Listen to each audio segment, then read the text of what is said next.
യേശുനാഥൻ്റെ ഉത്ഥാന സത്യത്തിൽ വിശ്വസിക്കുന്ന ഏവർക്കും ഈശോമിശിഹായ്ക്ക് സ്തുതിയായിരിക്കട്ടെ.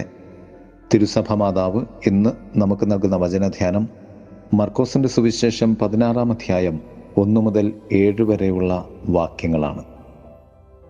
ക്രിസ്ത്യാനികൾ ഇന്ന് കർത്താവിൻ്റെ ഉയർപ്പു തിരുനാൾ അഥവാ ഈസ്റ്റർ കൊണ്ടാടുന്നു. ഏവർക്കും ഈസ്റ്റർ തിരുനാളിൻ്റെ അനുഗ്രഹ ആശംസകൾ നേരുകയാണ്. 3 ഭാഗങ്ങളായി ഈ ധ്യാനത്തെ നമുക്ക് ക്രമപ്പെടുത്താം. 1. മഗ്ദലന മറിയവും യാക്കോബിൻ്റെ അമ്മയായ മറിയവും സലോമയും അവനെ അഭിഷേകം ചെയ്യുന്നതിന് വേണ്ടി സുഗന്ധദ്രവ്യങ്ങൾ വാങ്ങി.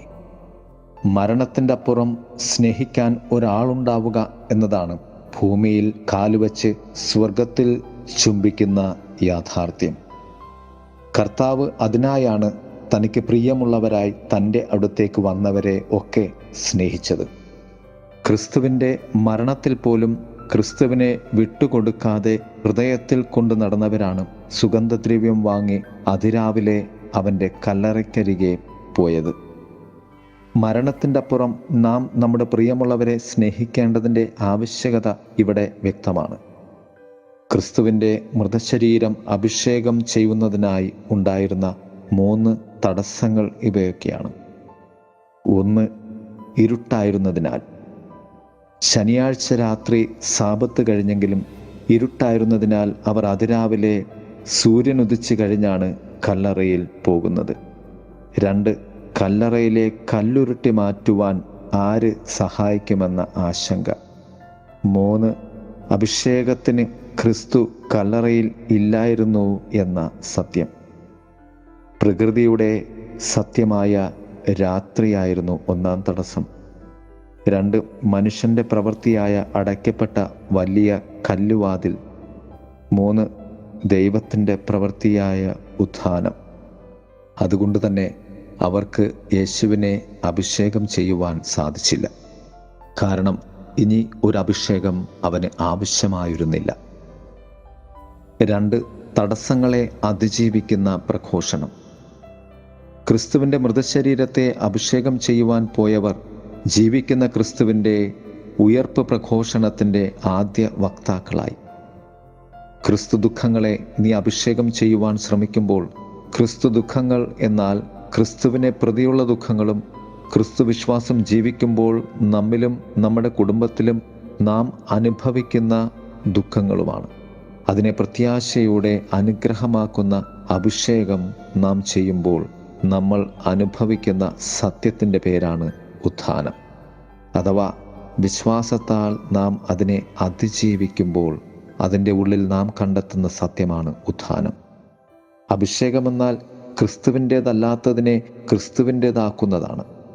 എൻ്റെ ദുഃഖങ്ങളെ ക്രിസ്തുവിൻ്റെ അരികിലേക്ക് പോയി ക്രിസ്തുവിൻ്റേതാക്കുന്നതാണ് ആ അഭിഷേകം. എൻ്റെ വേദനകളെ കുരിശോട് ചേർത്ത് വച്ച് ഉത്ഥാനം വരെ യാത്ര ചെയ്യുന്നതാണത്.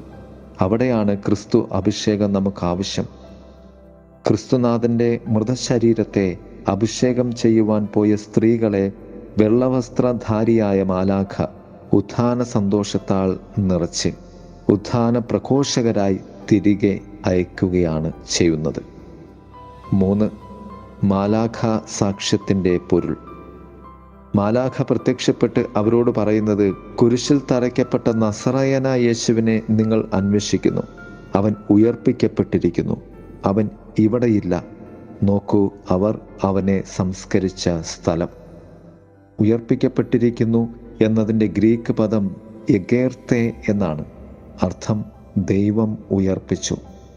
ദൈവം ക്രിസ്തുവിനെ മരിച്ചവരിൽ നിന്നും ഉയർപ്പിച്ചു. മരിച്ച എല്ലാവരിൽ നിന്നും ക്രിസ്തുവിനെ ഉയർപ്പിച്ചത് മരിച്ച എല്ലാവരും ക്രിസ്തുവിൽ ഉയർപ്പിക്കപ്പെടുവാൻ വേണ്ടിയാണ്.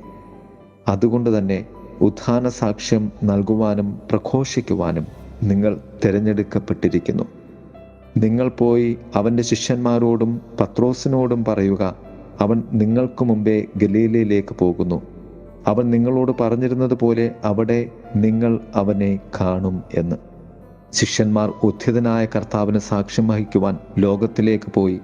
ഉത്ഥിതനെ ലോകത്തിന് നൽകുവാൻ, ലോകത്തെ നിത്യതയിലേക്ക് മരണത്തിൽ നിന്നും ജീവനിലേക്ക് നയിക്കുവാൻ വിളിക്കപ്പെട്ടിരിക്കുന്നു എന്ന സത്യമാണ് വചനം പറയുന്നത്.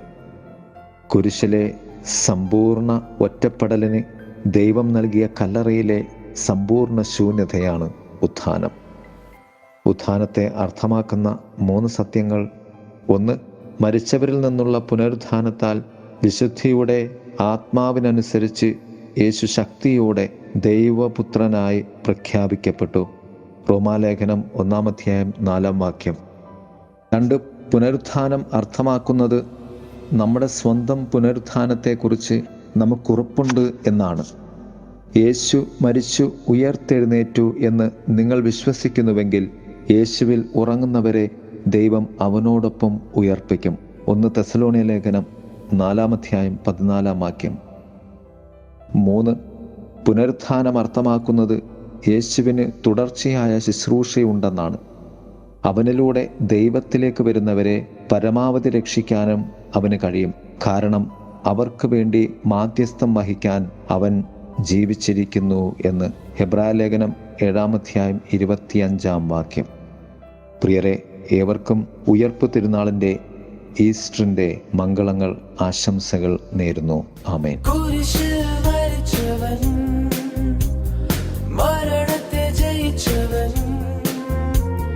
പാപത്തെ തകർത്തവൻ, ജയഘോഷത്തോട് ഉയർത്തവൻ, യേശു യേശു യേശു യേശു യേശു യേശു യേശു യേശു.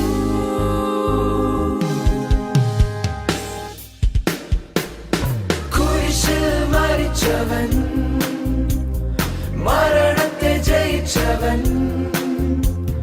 കുരിശിൽ മരിച്ചവൻ, മരണത്തെ ജയിച്ചവൻ, പാപത്തെ തകർത്തവൻ, ജയഘോഷത്തോട് ഉയർത്തവൻ, യേശു യേശു യേശു യേശു യേശു യേശു യേശു യേശു.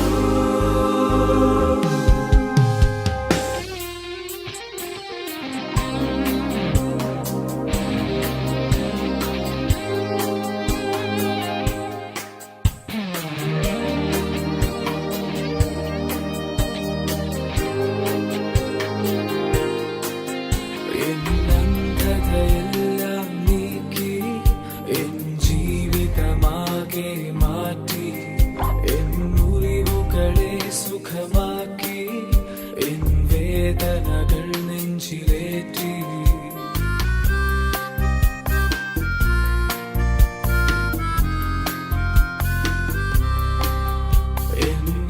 എന്നന്ധതയെല്ലാം നീക്കി എൻ ജീവിതമാകെ മാറ്റി, എൻ മുറിവുകളെ സുഖമാക്കി, എൻ വേദനകൾ നെഞ്ചിലേറ്റി.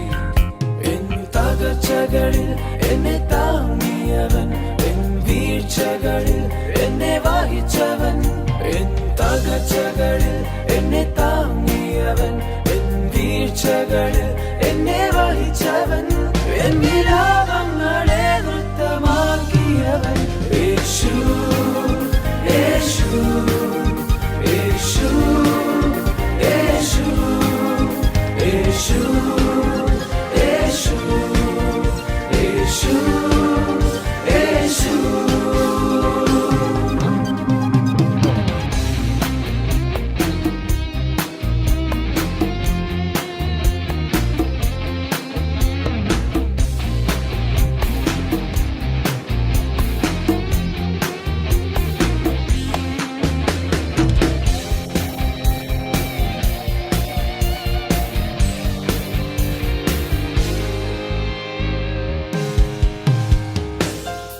സ്വതന്ത്രനാക്കി എന്നിലെ ശൂന്യത മാറ്റി എന്നെ തൻ സ്വന്തമാക്കി എൻ വേദനയിൽ ആശ്വാസം അവൻ എൻ ഭാരങ്ങളെല്ലാം വഹിക്കുന്നവൻ എൻ വേദനയിൽ ആശ്വാസം അവൻ എൻ ഭാരങ്ങളെല്ലാം വഹിക്കുന്നവൻ എന്നെ ഒരു നാളും പിരിയാത്ത സ്നേഹമവൻ കുരിശിൽ മരിച്ചവൻ മരണത്തെ ജയിച്ചവൻ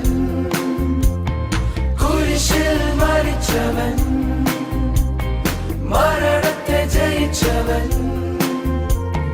പാപത്തെ തകർത്തവൻ ജയഘോഷത്തോടുയർത്തവൻ യേശു യേശു യേശു യേശു യേശു യേശു യേശു യേശു